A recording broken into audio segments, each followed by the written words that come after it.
5 மாச குழந்தை 50,000 ரூபாய், 10 மாச குழந்தை 1 லட்சம், 10 வயசு குழந்தை 5 லட்சம். ஏன்னா குழந்தைகளை ஏழை விடுறேன்னு பாக்குறீங்களா? மக்களை இன்னைக்கு என்ன பார்க்க போறோம் அப்படின்னா, குழந்தைகள் சம்பந்தப்பட்ட குற்றம் வந்து எல்லாம் நிறைய இடத்துல நிறைய நடக்குது.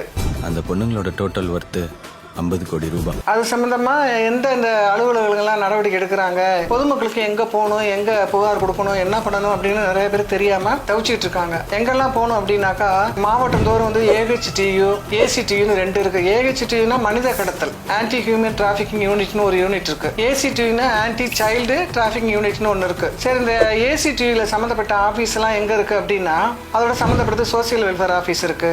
டிஸ்ட்ரிக்ட் சைல்டு ப்ரொடெக்ஷன் யூனிட்னு ஒன்னு இருக்கு, மாவட்டம் தோறும் இருக்கு. கலெக்டர் கண்ட்ரோல்ல அது இருக்கு. அதுக்கப்புறம் பாத்தீங்கன்னா லேபர் ஆபீஸ் இருக்கு. அது சோசியல் வெல்ஃபேர் வந்து சமீபமாக கூட தனியா DGP போட்டிருக்காங்க. சரி, இந்த குழந்தைகளை கடத்திட்டு போயிட்டாங்க, எதுக்காகலாம் கடத்துறாங்க அப்படின்னு சொல்லி பாத்தீங்கன்னாக்கா, செக்ஸ் சம்பந்தப்பட்டதுக்கு, குழந்தைங்களை வளர்த்து ஆளாக்கி வயசான மனுஷனுக்கு கல்யாணம் பண்ணி கொடுக்கறதுக்கோ, இல்லைன்னா ஒரு தவறான ஒரு உடல் உறுப்பு பயன்படுத்துறதுக்கோ, இல்ல அவங்கள உள்ளுறுப்பை திருடி அதன் மூலமா ஒரு லாபத்தை சம்பாதிக்கிறதுக்கோ ஒரு மாஃபியா, பெரிய மாஃபியா கும்பல் இது சம்பந்தமா செயல்பட்டு இருக்கு. இன்னொன்னு, குழந்தை இல்லாதவங்க கூட குழந்தைங்களை கடத்தலாம். நீங்க நிறைய நியூஸ்ல எல்லாம் பார்த்திருப்பீங்க. ஆஸ்பத்திரியில நிறைய குழந்தைங்க இல்லாத பொம்பளைங்க போய் குழந்தை பெற்றுட்டு தாய் எங்கேயாவது பாத்ரூம் இதுன்னு போன நேரம் குழந்தை வச்சுக்கிட்டு ஓடிடுவாங்க. சொந்த ஊருக்கு போய் மாமனார் மாமியார் வீட்டுக்காரர் எல்லாம் நான் பத்த குழந்தை அப்படின்னு சொல்லி ஏமாத்துறவங்க எல்லாம் இருக்காங்க. அதை நிறைய நீங்க நியூஸ்ல எல்லாம் பார்த்திருப்பீங்க. குழந்தைங்களை கடத்திட்டு போயினா எங்கெல்லாம் புகார் கொடுக்க அப்படின்னா 1098 ஒரு நம்பர் இருக்கு. அதுக்கப்புறம் மகளிர் காவலத்துல 1091 ஒரு நம்பர் இருக்கு. இதுல எல்லாம் கூட நீங்க புகார் கொடுத்து அதுக்கான நிவாரணம் தேடிக்கலாம். மேலும் வந்து குழந்தைங்களை கடத்திட்டு போய் கல்யாணம் பண்றாங்க இல்லையா, அது குழந்தைங்களை கடத்திட்டு போய் கல்யாணம் பண்றது கிடையாது. என்னன்னா,